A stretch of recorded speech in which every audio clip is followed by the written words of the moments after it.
오늘은 현재 우리 대한민국 정부가 가지고 있는 금년도 경제 성장률에 대한 전망치가 과연 이루어질 수 있을까? 이 부분을 조금 짚어보겠습니다. 현재 정부에서는 여전히 2.6 내지 2.7% 성장한다는 전망을 유지를 하고 있습니다. 근데 정부가 작년 2018년 12월 17일 2019년 경제정책 방향을 관계부처 합동으로 낼 때 자료에 보면은 성장률 2.6%를 2.6 내지 2.7%를 전망하면서 민간 소비는 2.7% 정도 증가할 것이라고 전망했습니다. 1, 4분기에 1.9% 성장을 했습니다.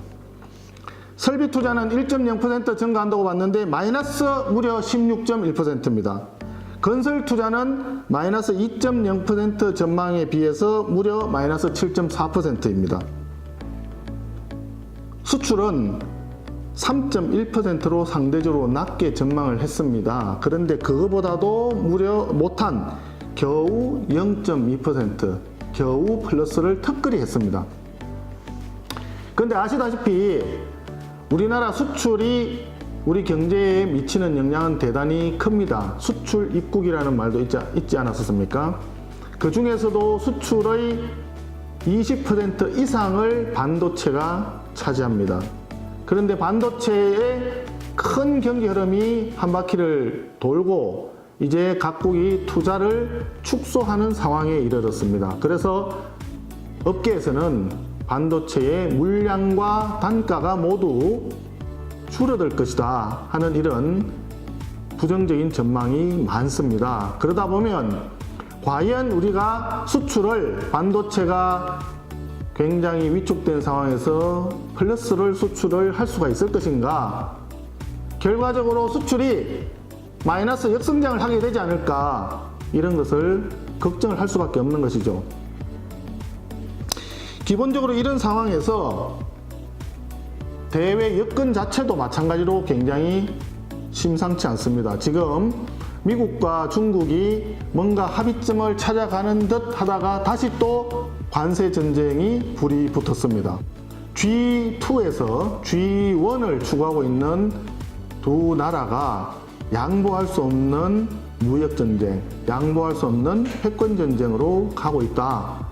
그러면 그 사이에 끼어 있는 우리 대한민국은 현재 경제 구조상 우리가 중요한 부품을 중국에 수출을 하고 중국은 그것을 조립을 해서 미국에 수출하는 그런 구조로 되어 있는데 미국과 중국이 무역 전쟁에 따라 가지고 중국의 미국에 대한 수출이 줄어들게 되면 우리나라도 중국에 대한 수출이 그만큼 감소할 수밖에 없고 그 결과 우리의 경제 성장은 상당히 타격을 입을 수밖에 없는 상태에 이를 수 있다.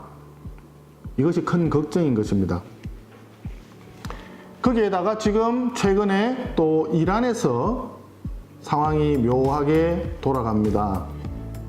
전쟁이라도 불사하겠다라고 하는 이란 측의 언급도 있었고 미군의 각종 전략 자산들이 이란 근처에 집결하고 있다는 보도도 있습니다. 만에 하나 여기서 중동에서 전쟁이 터지게 된다면 유가의 움직임도 무시 못하는 상황에 이를 수 있고 그 유가는 우리 경제의 치명타가 될 그런 우려도 있습니다. 이런 대외 변수뿐만이 아니라 대내적으로 우리가 소득 주도 성장을 지금 하고 있습니다만은 최저임금의 급격한 인상과 주 52시간제 근무제 도입에 따라 가지고 지금 경제인들의 심리적인 타격이 굉장히 큽니다. 기업을 더 이상 못하겠다, 탈출하겠다, 해외로 이전하겠다는 그런 이야기들이 많습니다. 우리 생활 주변에서 볼 수 있는 소상공인과 자영업자, 영세 자영업자들도 폐업률이 89% 이상입니다. 거의 90%를 육박하고 있습니다. 그만큼 경기 상황이 안 좋습니다. 그렇다면 과연 이런 상황에서 금년도에 정부가 지금도 유지하고 있는 2.6%라고 하는 경기 전망이 유효하겠느냐? 여기에 의문을 품고 있는 경제 전문가들이 대단히 많습니다. 일각에서는 2.2%나 2.3% 정도 되지 않을까 이렇게 전망하는 경제학자들이 많이 있고, 또 다른 일각에서는 노무라 정권이 1.8% 성장 전망을 내놓았듯이 2%를 달성하기가 어려울 것이다 하는 이런 비관적인 전망도 내놓고 있는 실정입니다. 그러면 이 경제를 이끌고 있는 정부에서는 비상한 각오로 비상한 대책을 내야 됩니다. 왜 경제가 이렇게 어려워졌느냐? 예를 들어서 재정 지출이 생각보다 규모가 적어서 문제가 발생했다면 재정을 확장적으로 운용을 해야 될 겁니다. 그런데 2019년 금년도 정부 예산은 두 자리 숫자에 가깝게 9.6%인가를 늘려왔죠. 슈퍼 예산이라고 했습니다. 2008년도에 10%를 조금 넘었던 글로벌 금융위기 이후에 최대치 증가율입니다. IMF 때보다도 증가율이 더 높죠. 재정만 놓고 본다면 위기 상황과 동일하다 이렇게 볼 수가 있습니다. 그런데 실제로 재정을 증가시켜서 또 일자리 예산을 70조 이상을 2년간 퍼부어서 일자리가 만들어졌느냐?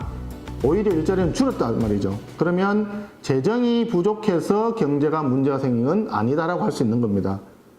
정책의 문제인 거죠. 지금 현재는 소득 주도 성장이라고 하는 정책 리스크 때문에 경제가 굉장히 어렵다. 이런 결론입니다. 그러면 대외 환경이 어려운 것을 잘 헤쳐나가기 위해서라도 우리가 대내적으로 정책을 잘 펴야 된다. 그런데 현재는 오히려 대내 정책, 경제정책 자체가 오히려 더 큰 위험 요인이다. 라고 한다면 바로 잘못된 정책을 바로 잡아야 되는 것 아니겠습니까? 소득 주도 성장으로 인해 가지고 지금 경제가 망가지고 있습니다. 아니 이미 망가졌는지도 모르겠습니다. 거대한 항공모함이 가라앉을 때 각 개인은 잘 느끼지는 못하겠죠. 금년도에 경제 성장률이 2%를 넘어야 되지 않겠습니까?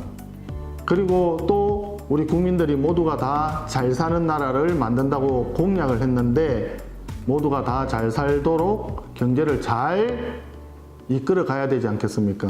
경제하려는 의지를 북돋아 줘야 되지 않겠습니까? 정책을 바꿔야 됩니다.